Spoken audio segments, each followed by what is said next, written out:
तो बांग्लादेश के अंदर जो कुछ हो रहा है, हिंदुओं पर जो यातनाएं ढाई जा रही हैं, आप देख रहे होंगे किस प्रकार के अत्याचार हो रहे हैं, मंदिर तोड़े जा रहे हैं। आपने देखा होगा इन सब के मुंह बंद है बांग्लादेश की घटना पर, कोई बोलना नहीं चाहता क्योंकि उन्हें भय है अगर वो बोलेंगे तो उनके वोट बैंक खिसकते हुए दिखाई देंगे।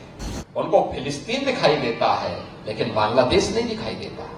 हमें वर्तमान की इन चुनौतियों को समझना पड़ेगा जो हम सबके सामने है, भारत के सामने है, सनातन धर्म के सामने। याद रखना, जो चुनौती सनातन धर्म के सामने है वही भारत की चुनौती है, और जो भारत की चुनौती है वही सनातन धर्म की चुनौती है।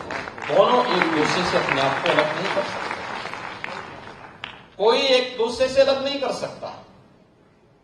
और मैं तो आज पूज्य संतों का आह्वान करूंगा, इस समय है उनको स्वयं आगे आकर के पूरे समाज को एकजुट करने के सावधान के साथ आगे बढ़ना पड़ेगा।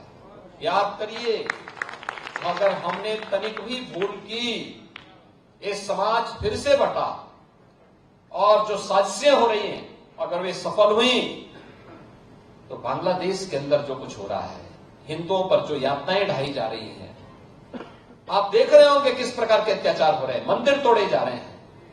हमारा मठ, हमारा मंदिर, हमारी उपासना विधि, हमारा शास्त्र, हमारे दर्शन, हमारी साधना पद्धति तभी संरक्षित हो पाएगी, तभी सुरक्षित हो पाएगी जब ये सनातन धर्म है और ये देश सुरक्षित है और बृहद हिंदू समाज सुरक्षित है।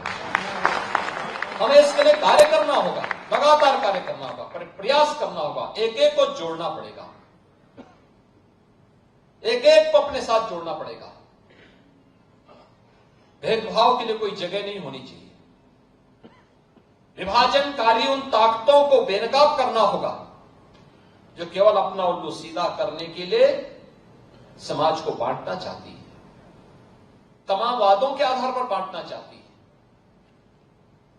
उनके लिए राष्ट्र की कीमत पर राजनीति उनके लिए अभिष्ट हो गई, लेकिन हमारे लिए राष्ट्र सर्वप्रथम है। राष्ट्र की कीमत पर कोई राजनीति नहीं हो सकती।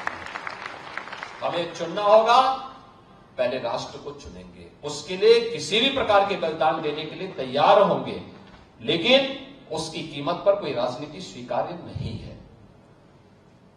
लेकिन आज जिस प्रकार के दृश्य दिखाई दे रहे हैं, जिस प्रकार की बातें हो रही हैं, जिस प्रकार की चीजें चल रही हैं, आपने देखा होगा इन सब के मुंह बंद है बांग्लादेश की घटना पर, कोई बोलना नहीं चाहता क्योंकि उन्हें भय है अगर वो बोलेंगे तो उनके वोट बैंक खिसकते हुए दिखाई देंगे।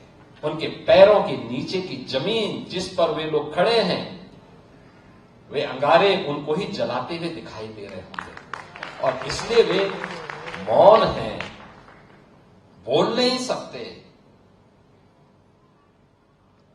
जो लोग दुनिया के अंदर अन्य मुद्दों पर बोलते हैं, मुखर होकर के बोलते हैं, उनको फिलिस्तीन दिखाई देता है लेकिन बांग्लादेश नहीं दिखाई देता। उनको दुनिया के अंदर अन्य जगह दिखाई देती है लेकिन बांग्लादेश नहीं दिखाई दे रहा है, क्योंकि वहां मंदिर तोड़े जा रहे हैं और हिंदू मारा जा रहा है, संतों पर अत्याचार हो रहा है। और इसीलिए हम सबको वर्तमान की चुनौतियों को देखना पड़ेगा। याद करना, 1947 के पहले बांग्लादेश भी भारत का हिस्सा था। हमें यह नहीं भूलना चाहिए। और 1971 में बांग्लादेश को बचाने में हमारे सैनिकों ने भी बलिदान दिया था, हजारों सैनिकों ने बलिदान दिया था।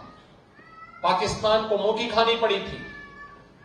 पाकिस्तान के 95,000 से अधिक सैनिकों को भारत के बहादुर जवानों के सामने समर्पण करना पड़ा था।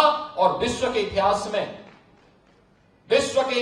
में किसी भी सेना की सबसे बड़ी विजय थी जो 1971 में भारत की सेना ने करके दिखाया था।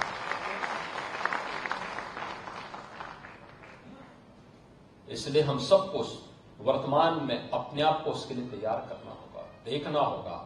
यह देश रहना चाहिए, सनातन धर्म हर हाल में रहना चाहिए, हमारी विरासत का हर हाल में संरक्षण होना चाहिए। और उसी विरासत के संरक्षण की दिशा से ये विकास के कार्य उसके साथ जोड़े जा रहे हैं, उसको आगे बढ़ाने का काम होगा।